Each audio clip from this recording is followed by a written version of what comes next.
Laura Eubanks of Design for Serenity with your succulent tip of the day. And it's day 4, part 2 in Tustin, California. We have one more day here. And where it may look finished, it's not. We still have a lot to do. We completed the irrigation, we completed all of the lighting. Now we are doing the rock work. And this is so much fun to work with the rock. Adding textures, layers, colors. Take a look at the cactus garden. I've got some creva staged and some fiberglass. Greg is actually on his way to Home Depot with a Wet Look 2000 and a sprayer.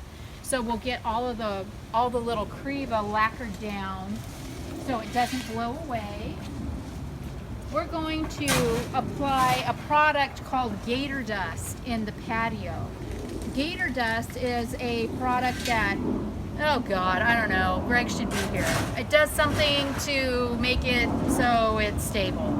So you can put a table and chairs on it. Beyond that, I don't know. We'll have to ask Greg.